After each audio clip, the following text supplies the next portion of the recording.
I think the article in general, one is a very like macro down to micro overview of how I see the software industry today, which is not just specific to SaaS as a business model, but software overall.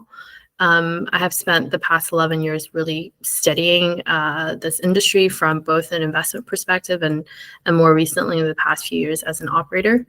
And because there is a lot of, let's say, overall noise in terms of the content we read, the news we read, mainstream media, et cetera, I really wanted to take a chance to take a step back and really distill it down to like the very basics and fundamentals of why we build software, why we build technology companies in the first place. And right now, what I think all of us are experiencing is that there is very much a mixture of what's happening in the macro climate is also impacting what's happening in the microclimate, right? Which is really sales, growth, and efficiency around all of that.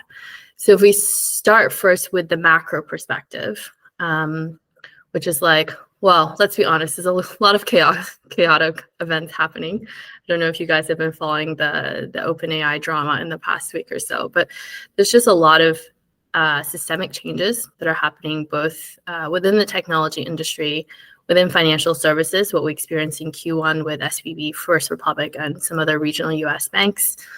We have 2 wars going on right now. And at the same time, and as a result of all that, in the past really 18 to 24 months, we've had the market swing significantly the other way.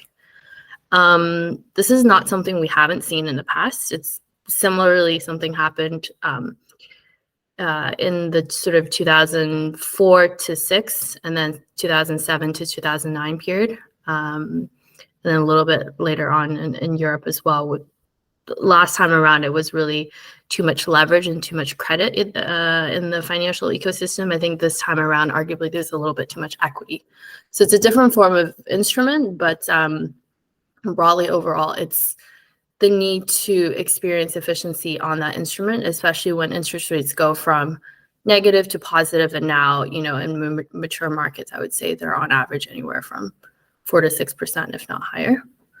On top of that, we have inflation, right? I think if you guys look at your own grocery bills, if you go to a restaurant and check what you paid a year ago compared to now, it's evident that I think at least in Europe, inflation is not single digits, but it's probably low double digits, something to that effect. We do live in a continent that is heavily dependent on trade, right? And that has a lot of repercussions, both in terms of energy prices, in terms of cost of goods and services, especially when production is imported or exported. So I think those are broadly a lot of the themes that you'll kind of hear and think about as you look at what's happening in the macro space. What that then means is that, in short, as money becomes more scarce, resources also become more scarce. We need to make do with, to do more with less, as I summarize in the article, which means that first and foremost, it starts with within a business, especially within startups, like 60-70% of the cost is people, right? So we need to make our teams and the people within our organization as efficient and effective as possible. And the way you actually do that is first understanding, like, what do your customers want? Because ultimately, every software business, every technology business is an extension of the business of your customers, right? You're there to fundamentally solve problems in a better, more effective, faster, cheaper way than humans can. And so when it comes to really understanding what is the value that you deliver to your customers, it's really understanding, like, not just from okay, we do all these things great and we have great feedback and, sort of qualitative data, but from really a return on investment perspective, from a financial perspective, there's real tangible value delivered to the customers. And within what time frame is that value delivered?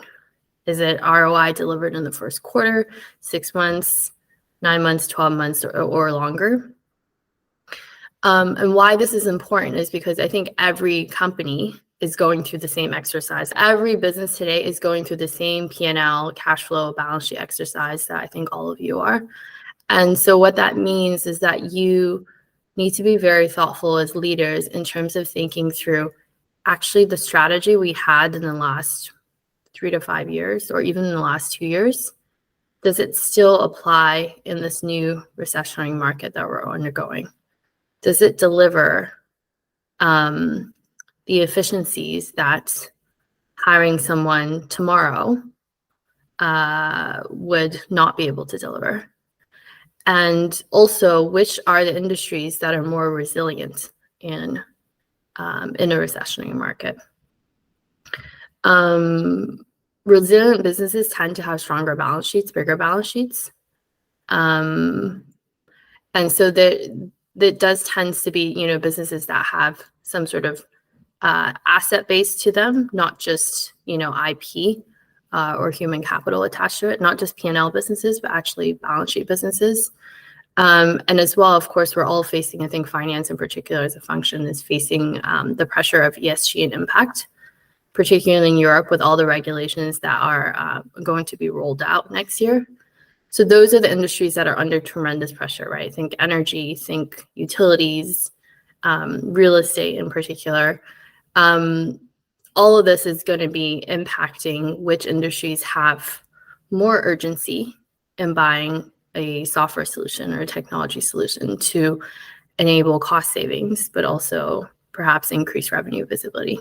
I think what's most important is really creating the system to be able to adapt the budget that you set now on a biweekly, monthly, quarterly cadence for next year as actual results come through.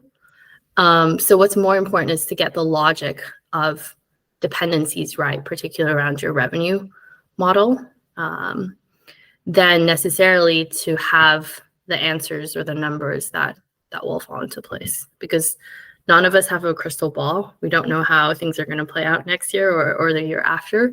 But what's most important is the ability to be agile and to adapt quickly to any changes in the business environment. And I think specifically as it relates to budgeting, for early stage companies that are cash burning in particular, 70% of the work is in your revenue plan. The other 20% is in your cost, and then the last 10%, I would say, well, depending on which is 20 or 10, but depending on your business model, but the last 10% is then cash management.